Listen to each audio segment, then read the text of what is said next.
Recruitment and retention has become a major concern of the volunteer emergency response community in America. The numbers tell the story.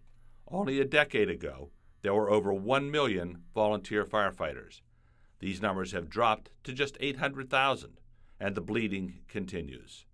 For some time, the United States Fire Administration has had a document available regarding recruitment and retention of volunteer firefighters. However, as time goes on, changes in how you approach recruiting and retaining members must be undertaken. Recognizing this, the United States Fire Administration provided a grant to the National Volunteer Fire Council to revise the reference document, create an educational program, and provide training to America's fire service in these new issues. Dr. Bill Genoway of VFIS was named the project manager of this initiative. The research was conducted, as well as the training, in 12 venues, and the text was revised, edited, and finalized. Why was the project initiated? Because it is recognized that people are the most important emergency service resource, and we cannot afford to lose this precious resource. The research resulted in 3 key finding statements that one must understand before approaching the issue of recruitment and retention. Number 1, recruitment and retention is a local problem. The needs, leadership, and challenges are all local. Number 2, recruitment is marketing, and you must market all the time. However, you need to determine what skill and knowledge sets you need to recruit for. You need to conduct a needs assessment to make sure you invest your time appropriately. And third, benefit programs require you to know what the members want before it becomes an incentive. In addition, leadership became a prominent issue with regard to why people stay or leave. Leadership became characterized as an art, science, and a style. It is a third dimension, going beyond doing things the old way. Effective leaders were found to look beyond the numbers and set the direction for the organization.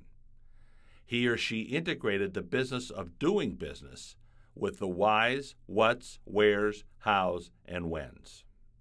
The project and text features research conducted by Philadelphia-based St. Joseph's University Public Safety and Environmental Protection Institute, which is part of their graduate program in public safety.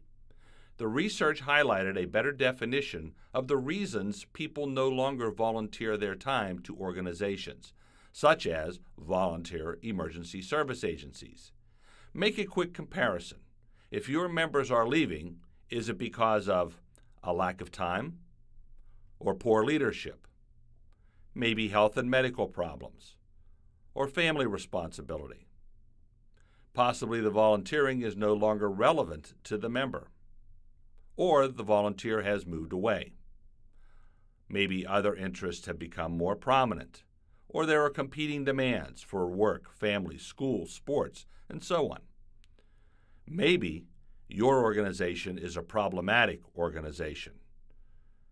And finally, maybe no one asked the person to stay.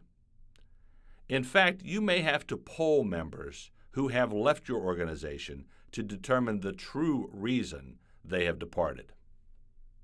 What makes people stay involved?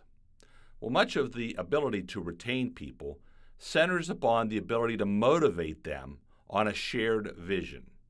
Research found that this is facilitated effectively in many cases by the emergency service organization being able to accommodate individual needs, provide rewards and recognition, have adequate supervision and leadership, and challenge the membership.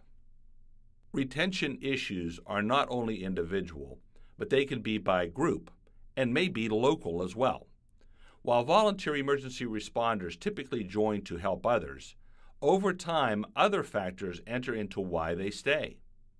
In fact, today, benefits play a significant role in why and how long members will stay. Again, research from St. Joseph's University found that the following types of retention programs work. However, what worked in one community may not work in a neighboring community, reinforcing the issue that recruitment and retention is a local issue. Some of the techniques used successfully as benefits include a simple thank you, direct monetary incentives such as pay-per-call, length of service awards, and retirement programs. There are also indirect monetary incentives such as passes to local functions and events, meals, gift certificates, trips, conventions, and paying for event participation. Finally, recognition, including news articles, uniforms, and awards, just to name a few. You will need to poll the personnel to determine what reasons they have that retention is important to them and what they want as benefits. In closing, remember these 3 key points before approaching the issue of recruitment and retention. First, recruitment and retention is a local problem. The needs, leadership, and challenges are all local. Number 2, recruitment is marketing, and you must market all the time. However, you need to determine what skill and knowledge sets you need to recruit for. You need to conduct a needs assessment to make sure you invest your time appropriately.